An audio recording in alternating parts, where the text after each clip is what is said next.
മനസ്സിലായല്ലോ അല്ലേ? നീയാണോ ഇതൊക്കെ ചെയ്തത്? ഇവിടെ ഞാൻ ഉണ്ടാക്കിയ പ്രശ്നങ്ങൾക്ക് എന്റെ അച്ഛൻ ഒരുപാട് കാശടച്ചിട്ടുണ്ട്. നിങ്ങളെല്ലാവരും ഇത്രയും നേരം കാത്തിരിക്കേണ്ടി വന്നതിൽ എന്നോട് ക്ഷമിക്കണം. ഗേൾസ്, നമ്മുടെ ഹെഡ് മിസ്ട്രസ് എത്തിക്കഴിഞ്ഞു. എല്ലാവരും ഇവിടെ ശ്രദ്ധിക്കൂ. ഓഹോ, നീ എന്താ കുട്ടികളോടൊക്കെ വളരെ ലളിതമായി പെരുമാറാത്തത്? ഇങ്ങനെയൊന്നും പെരുമാറാൻ പാടില്ല. ഇത് ശരിയല്ല. ആൽഫയിലേക്ക് നിങ്ങളെ സ്വാഗതം ചെയ്യുന്നു. മാന്ത്രിക ശക്തിയിൽ നമ്മുടെ സ്കൂളാണ് ഒന്നാമത് പേരെടുത്തിരിക്കുന്നത്. മാജിക്കിന്റെ തന്ത്രങ്ങൾ ഇവിടെയാണ് പരിശീലിപ്പിക്കുന്നത്. ഇങ്ങോട്ട് വരൂ കുട്ടികളെ. ഇതാണ് നിങ്ങളുടെ സ്കൂൾ.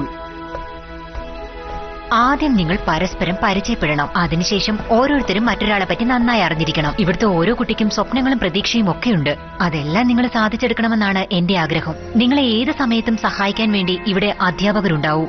ഇതിൽ കൂടുതൽ എനിക്ക് സംസാരിച്ച് മുഷിപ്പിക്കാൻ താല്പര്യമില്ല. പോയി സ്ഥലങ്ങളൊക്കെ ചുറ്റിക്കാണും. പക്ഷെ നിങ്ങൾക്കൊരു ശ്രദ്ധയുണ്ടായിരിക്കണം. അപകടം എപ്പോൾ എവിടെ നിന്ന് വരുമെന്ന് പറയാൻ കഴിയില്ല. ക്ലൗഡ് ടവറിൽ നിന്ന് വരുന്ന വിച്ചസിനോട് അകലം പാലിക്കണം. ഇതാണ് ഇനി അവർ പറയാൻ പോകുന്നത്. ക്ലൗഡ് ടവറിൽ നിന്ന് വരുന്ന വിച്ചസിനോട് അല്പം അകലം പാലിക്കണം. ഹോണർ സ്പീച്ച് എല്ലാം കഴിഞ്ഞു. നിങ്ങൾക്ക് എല്ലാവർക്കും പോകാം. ശരി, എന്നാൽ എല്ലാവരെയും പിന്നെ കാണാം.